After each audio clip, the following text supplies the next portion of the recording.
सबके धमकाई के, और यूपी में साहब के शासन सबके धमकाई के।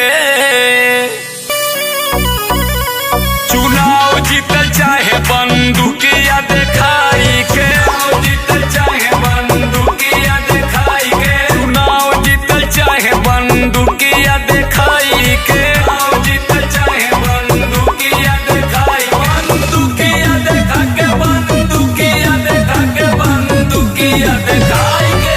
वोट देवे वाले के भगावे दे रवाई के, जीतल चाहे बंदूकिया दिखाई के, चुनाव जीतल चाहे बंदूकिया दिखाई के, जीतल चाहे बंदूकिया दिखाई के।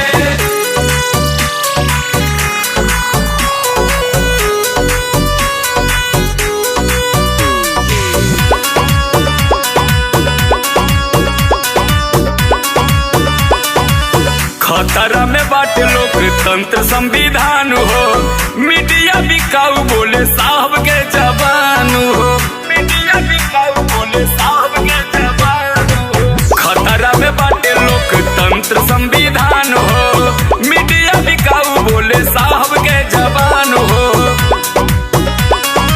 नौकरी मांगे पर मारे लठिया चलाई के, और नौकरी मांगे पर मारे लठिया चलाई के। चुनाव जीतल चाहे बंदूकिया दिखाई के, जीतल चाहे बंदूकिया दिखाई के, चुनाव जीतल चाहे बंदूकिया दिखाई के, जीतल चाहे बंदूकिया दिखाई, बंदूकिया दिखा के, बंदूकिया दिखा के, बंदूकिया दिखाई के। वोट देवे वाले के भगावे धमकाई के, जीतल चाहे बंदूकिया दिखाई के, चुनाव जीतल चाहे बंदूकिया दिखाई के, जीतल चाहे बंदूकिया दिखाई के।